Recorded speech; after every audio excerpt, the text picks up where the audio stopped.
ታላቁ የአውስትራሊያ የኢሙ ጦርነት።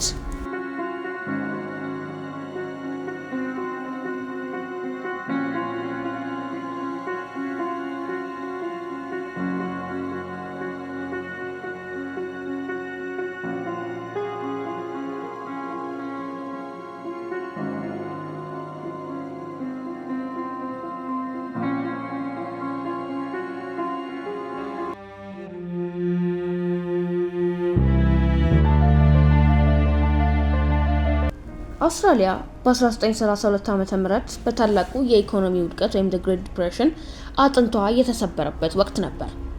የሀገሪቱ ምዕራባዊ ክፍሎች በተለይም የካምፒዮን ዲስትሪክት ገበሬዎች የገንዘብ ችግር ከባድ ነበረ። ሆኖም ከኢኮኖሚው ቀውስ በበለጠ እንግዳና አስፈሪ የሆነ ስጋት እየመጣ ነበር። የኢሙ ወረራ። ኢሙዎች ከሰዎች የሚበልጡ መብረር የማይችሉ ግን በሰዓት 50 ኪሎ ሜትር መሮጥ የሚችሉ ግዙፍ ወፎች በተለምዶ በምዕራብ አውስትራሊያ ሰፊ ሜዳዎች ላይ በሰላም ይዘዋወሩ ነበር። ነገር ግን በመጀመሪያው የዓለም ጦርነት ተሳታፊ የነበሩ ወታደሮች መሬት ላይ መመለስና ከፍተኛ የሆነ የመሬት ስራ ልማት መጀመሩን ተከትሎ እነዚህ ገበሬዎች የስንዴ እርሻቸውን ማሳደግ ጀመሩ። ስንዴውም ደግሞ ለኢሙዎች የምግብ ምድር ሆነ። በ1932 የጸደይ ወራት ሲቃረብ ድርቅና የውሃ እጥረት ኢሙዎችን ከመኖሪያ ስፍራቸው ወደ ገበሬዎች እርሻዎች እንዲጎርፉ አስገደዳቸው። ለመጀመሪያ ጊዜ በአካባቢው ወደ 20,000 የሚጠጉ ኢሙዎች መጥተዋል። ይህ ቁጥር ለብቻው የሚያስፈራ ነበር። ገበሬዎቹ በመከሩ ጊዜ በነበሩት ጥቂት ሳምንታት ውስጥ የስንዴ እርሻቸውን በሺዎች በሚቆጠሩ ወፎች ሲበላና ሲረጋገጥ አዩ። ኢሙዎች አጥርን የማፍረስ ልማድ አላቸው። አንድ ትላልቅ ወፎች በመሄድ ቀዳዳ ከፈጠሩ በኋላ ጥንቸሎችና ሌሎች አውሬዎች ተከትለው ገብተው የቀረውን ጥፋት ያደርሱታል። ገበሬዎቹ በመጀመሪያ በራሳቸው መንገድ ለመከላከል ሞከሩ። በጩኸት፣ በድንጋይ አልፎ ተርፎ በጥቂት የእርሻ ጠመንጃዎች ወፎቹን ለማባረር ሞከሩ። ውጤቱ ግን ዜሮ ነበር። ኢሙዎች የማሰብ ችሎታ ያላቸው ይመስል ለጥቂት ጊዜ ቢሸሹም ጥፋት ለማድረስ በሌላ አቅጣጫ ተመልሰው ይመጣሉ። ሁኔታውም ከቁጥጥር ውጪ ሲሆን ገበሬዎች ወደ መንግስት ለመዞር ተገደዱ። አጥብቀው የጠየቁት ነገር ቀላል ነበር፤ የውትድርና እርዳታ። የምዕራብ አውስትራሊያ ዋና ከተማ የሆነችው ፐርዝ ደረሰ። የሀገሪቱ የጦር ሚኒስቴር የነበሩት ሰር ጆርጅ ፒርስ በወቅቱ ከባድ የገንዘብ ችግር ላይ የነበረውን ህዝብ ለማረጋጋት ፈልገው ነበር። ነገር ግን ለኢሙ ጦርነት የጦር ሰራዊት መላክ ለዓለም ሳቅ እንዳያጋልጣቸው ፈሩ። ነገር ግን የገበሬዎቹ ጩኸት ከባድ ነበር። ፒርስ ከረጅም ጊዜ ማሰላሰል በኋላ ይህንን ለመጠቀም ወሰነ። አጥቂዎቹን ኢሙዎች መግደል ብቻ ሳይሆን ይህን የሚያደርጉትን ወታደሮች የሚገርመውን የሉዊስ መትረየስ በመጠቀም በመሆኑ ይህም የጦር መሳሪያዎች ምን ያህል ውጤታማ እንደሆኑ ለማሳየትና ለጦርነት ዝግጁነት ለማዋል ጥሩ ዕድል ነበር። በጥቅምት 1932 መገባደጃ ላይ ውሳኔው ተላለፈ። የኢሙ ወረራን ለመመከት የሮያል አውስትራሊያ የመድፍ ጦር ክፍሎችን ይላካሉ። የመገናኛ ብዙሃን ይህንን ሲሰሙ መደነቅና ንቀት እያደረባቸው ነበር። በአዋፍ ላይ የሚደረግ ጦርነት የሚሉ አርዕስተ ዜናዎች ወጡ። ፒርስ ይህንን አርዕስት ችላ በማለት ሜጀር ጀነራል ፒ.ደብሊው. ሜሬዲዝ የሚመሩት ኃይል በሁለት የሉዊስ መትረየሶችና 10,000 ጥይቶች ታጥቆ ወደ ሻምፒዮን ዲስትሪክት እንዲሄድ አዘዘ። ወታደሮች ወደ ጦር ሜዳ ከመሄዳቸው በፊት ሜጀር ሜሬዲዝ እና ወታደሮቹ የሚገጥማቸውን የኢሙ ብልጥነት በፍጹም አልተረዱም። ይህ የጦርነት ዘመቻ የአውስትራሊያ ወታደራዊ ታሪክን የቀየሩት እጅግ አስቂኝና አሳፋሪ ክስተቶች መካከል አንዱ ሲሆን ማንም ግን አልገመተም። የጦርነቱ መጀመር የጥቅምት መጨረሻ ቀናት። ጀነራሉ እና ሁለት ወታደሮች በጥቅምት 1932 መገባደጃ ላይ ወደ ካምፒዮን ዲስትሪክት ሲደርሱ የአየር ሁኔታው አልተመቸም። ከባድ ዝናብ ወርዶ የነበረ ሲሆን ይህም የኢሙዎችን ተንቀሳቃሽነት በመቀነስ ወታደሮቹ ስልት ለመንደፍ የሚያስችል አጋጣሚ የፈጠረ ይመስላል። የካምፒዮን ገበሬዎች ወታደሩን በታላቅ ተስፋ ተቀበሉ። ሁሉም ሰው ይህ ዘመቻ የአጭር ጊዜ እንደሚሆንና የሉዊስ መትረየስ አፈሙዝ በቀላሉ ወራሪዎችን ወፎች እንደሚበትናቸው አምኖ ነበር። የጦርነቱ የመጀመሪያ ቀን ህዳር 2 1932 ኢሙዎች ምን ያህል ብልህና ጠንካራ እንደሆነ የሚያሳይ ፍንጭ ሰጠ። ጀነራሉ ወደ 1000 የሚጠጉ ኢሙዎች የተሰባሰቡበትን ቦታ አገኙ። ይህ ለሉዊስ መትረየስ ጥሩ ኢላማ ነበር። ጀነራሉ ስልቱን ነደፈ። ወታደሮቹም በመኪና ወይም በጭነት መኪና ላይ ሆነው ወደ ኢሞቹ በመቅረብ ከፍተኛ የሆነ የእሳት ኃይል በመጠቀም በፍጥነት ግድያውን ይፈጽማሉ። የመጀመሪያዎቹ ጥይቶች ሲተኮሱ ኢሞቹ አስደነገጣቸው። ነገር ግን ከሚጠበቀው በተቃራኒ ግዙፉ የኢሙ መንጋ በድንጋጤ ወደ አንድ አቅጣጫ ከመሮጥ ይልቅ ወደ ትናንሽ ቡድኖች ተከፋፈሉ። እያንዳንዱ ቡድን በየራሱ አቅጣጫ በከፍተኛ ፍጥነት ተበተነ።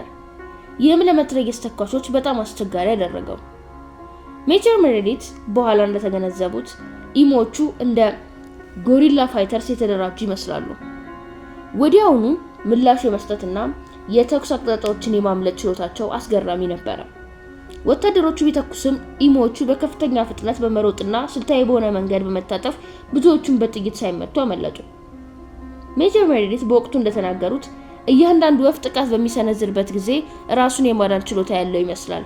የነሱ የመበተን ስልት እንደ ማንኛውም የተዋጣለት የውትድርና ኃይል ነበር። በአጭር ጊዜ ውስጥ 2500 ጥይቶች ከተተኮሱ በኋላ የተገኘው ውጤት እጅግ አሳፋሪ ነበር። ምናልባትም ከ12 ያነሱ ኢሞች ተገድለዋል። የመጀመሪያው ጥቃት ሙሉ በሙሉ ውድቀት ነበር። የሉዊስ መትረየስ በጦር ሜዳ የሰው ልጅ ለመግደል ውጤታማ መሳሪያ ቢሆንም በከፍተኛ ፍጥነት እየሮጡ ባሉ ግዙፍ ወፎች ላይ ግን ውጤታማ አልነበረም። የጦርነቱ ሂደት በወቅቱ በዜና አውታሮች ላይ በስፋት ይዘገብ ነበር። የለንደኑ ዘ ታይምስ ጋዜጣ ይህንን ዘመቻ አስደናቂና አስቂኝ ብሎ ሲጠራው፣ የአውስትራሊያ ሕዝብም ተቃውሞ ማሰማት ጀመረ። ህብረተሰቡ ገንዘብ እንዲህ ባለ አስቂኝና ውጤት በሌለው ዘመቻ ላይ መባከኑን አልወደደም። ውድቀቱን ተከትሎም ጀነራሉ ስልቱን የመቀየር ግዴታ ነበረበት። ገበሬዎች የጭነት መኪናውን ትቶ ፈጣን በሆነ የሀገር ውስጥ መኪና ወይም ዩቲሊቲ ቬሂክል ላይ መትረየሱን እንዲጭን መከሩት። ዓላማው ኢሞቹን እያሳደዱ መተኮስ ነበር። ይህ አዲስ ስልት ለቀጣዩ ጥቃት ተዘጋጀ። ወታደሮች በሀገር ውስጥ መኪና ላይ ተጭነው በፍጥነት በመንቀሳቀስ ኢሞዎችን በአቅራቢያቸው ሆነው ለመምታት ሞከሩ።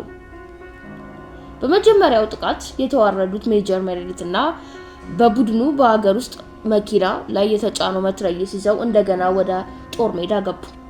አዲሱ እቅድ ኢሞቹን በቀላሉ ማሳደድና መትረየሱን የተኮሱ መምታት ነበር። ይህ ስትራቴጂ በተፈጥሮ እጅግ አደገኛና አስደሳች ነበር። ወታደሮቹ 4 ሜትር ቁመት ያላቸውን ኢሞች መንጋ በሰፊ ሜዳ ላይ አገኙ። ተኳሹ በመኪናው የኋላ ክፍል ተሰቅሎ ሹፌሩ መሬት ላይ በተሰነጠቁ ጉድጓዶችና በዛፍ ግንድ ቁርጥራጮች እየተመላለሰ በከፍተኛ ፍጥነት ማሽከርከር ጀመረ። የማሳደዱ ድራማ ተጀመረ። መኪናው ከ40 እስከ 50 ኪሎ ሜትር በሰዓት በፍጥነት ይሮጣል። ኢሞቹን በዚያው ፍጥነት ይገሰግሳሉ። ወታደሮች በሁለተኛው ዙር የተወሰነ ስሌት አስመስግበው ነበር። መትረየሱ ሲተኮስ ኢሞቹ በተደጋጋሚ ይመታሉ። ሆኖም የጦር ሜዳው ተፈጥሮ ለወታደሮቹ አልተመቸም። አንድ ኢሙ ከተመታ በኋላ እንኳን በከፍተኛ ፍጥነት መሮጥ ይቀጥል ነበር። ይህም ወታደሮቹ ስራቸውን በአግባቡ እንዳይጨርሱ አደረገ። በተጨማሪም በመኪና ላይ ሆኖ ትክክለኛ ኢላማ መምታት ከባድ ፈተና ነበር። በአንድ ወቅት መኪናው በድንገት በአንድ ትልቅ ጉድጓድ ውስጥ ገባ። በመኪናው ላይ የተጫነው የሉዊስ መትረየስ በከፍተኛ ፍጥነት መንቀጥቀጥ ጀመረ። ኢላማው ሙሉ በሙሉ ጠፋ። የከፋው ክስተት ግን በመሳሪያ ላይ የደረሰ ነበር። ወታደሮቹም ወደ ከተማ ሲመለሱ ሜጀር ሜሬዲት ባጋጠማቸው ነገር ደንግጠው ነበር። ሪፖርታቸው ስለ ኢሞች ተንኮልና መሮጥ ያለውን አስገራሚ ኃይል አብራርቶም ነበር። የጦርነቱ መታገድ ገበሬዎችን ሙሉ በሙሉ ተስፋ አስቆረጠ። ስንዴያቸውንም በ10 ሺዎች በሚቆጠሩ ኢሞች እየተበላ ነበር። በታላቁ የኢኮኖሚ ውድቀት ወቅት መንግስት የገበሬዎችን ቁጣ ችላ ማለት አልቻለም። የሀገሪቱ የፖለቲካ ሁኔታ ተረጋግቶ እንዲቀጥል ሰር ጆርጅ ፒርስ ከባድ ውሳኔ ማድረግ ነበረባቸው። የኢሙ ጦርነትን መልሰው መጀመር የዓለም መሳለቂያ እንደሚያደርጋቸው ቢያውቁም በሀገር ውስጥ ያለውን የፖለቲካ ቀውስ ማስቀረት ቅድሚያ ተሰጠው። በድጋሚ ትዕዛዙ ወደ ሜጀር ሜሬዲት ደረሰ። በዚህ ወቅት ግን ስልቱን መለወጥ ነበረበት። ሜጀር ጀነራሉ በድጋሚ ህዳር 13 ቀን 1932 ወደ ምዕራብ አውስትራሊያ ተላኩ። በዚህ ጊዜ ትላልቅ የተሰባሰቡ መንጎች ለማጥቃት ለመሞከር ይልቅ ትናንሽ የኢሙ ቡድኖችን መምታት ላይ አተኮሩ። በተጨማሪም ከዚህ ቀደም የነበረውን አስቂኝ የመኪና ማሳደድ ትተው ተኳሾችን አድብተው እንዲተኩሱ ተፈቀደላቸው። ይህም ትክክለኛነትን ለመጨመርና ጥይት እንዳይባክን ለመከላከል ታስቦ ነበር። ሁለተኛው ዙር ጦርነት ህዳር 13 ቀን ተጀመረ። ይህ ጊዜ የወታደሮች የተሻለ ዝግጅት አድርገው ነበር። መሬታውንም የኢሞችን ልማድ ተምረዋል። ወፎቹ ብዙውን ጊዜ የውሃ መጠጫ ቦታዎች አጠገብ ወይንም በትናንሽ የስንዴ ክምር አጠገብ እንደሚገኙ አወቀ። አሁን ያሉት ጥቃቶች ድንገተኛ ነበሩ። ኢሞቹ ግን አሁንም ብልጥ ነበሩ። በሁለተኛው ሳምንት ብቻ ወታደሮቹ በግምት 1000 የሚጠጉ ኢሞችን መግደል ችለዋል። በአንድ አካባቢ ጥቃት ከተሰነዘረባቸው በኋላ ግን ከሌላ ቦታ እንደገና አይሰበሰቡም ነበር። በተጨማሪም ወታደሮቹ መትረየስ የሚጭኑበትን ቦታዎች እየለዩ የማምለጥ ችሎታ አዳበሩ። ጦርነቱ የሰው ልጅና የተፈጥሮ ምርጫ የማያቋርጥ የአእምሮ ጨዋታ ሆኖ ቀረ። ታህሳስ 10 ቀን 1932 የሁለተኛው የኢሙ ጦርነት ዘመቻ ሲያበቃ ጀነራሉ እና ወታደሮቻቸው ወደ ፐርስ ተመለሱ። የውትድርና ኃይሉ የሰጠው ይፋዊ ሪፖርት ድልን ባያመለክትም ከመጀመሪያው ውርደት በተሻለ ሁኔታ ዘመቻው መጠናቀቁን ያሳያል። በ1932 የተካሄደው ታላቁ የኢሙ ጦርነት ድራማ አስቂኝ ሁኔታና በውርደት የተሞላ ዘመቻ ነበረ። የሜጀር ጂፒደብሊው ሜሬዲት ታሪክ አሁን የዓለም ታሪክ አካል ነው። የጦርነቱ ፍጻሜ የሰው ልጅ ቴክኖሎጂ ሁልጊዜም ተፈጥሮን እንደማያሸንፍ በግልጽ አሳይቷል። በካምፒዮን ዲስትሪክት በሁለት ዙር ውጊያዎች የሰዎች ኃይል በኢሞች ተንኮልና ፍጥነት ተሸንፎ ነበር። በዚህ ውጊያ አሸናፊ ወገን መብረር የማይችሉት ግዙፍ የአውስትራሊያ ወፎች እንደነበሩ በብዙዎች ዘንድ ተቀባይነት አግኝቷል። በዚህ ታላቅ ጦርነት ውስጥ ኢሞች ሜዳውን ብቻ ሳይሆን የዓለምንም ትኩረት አሸንፈዋል።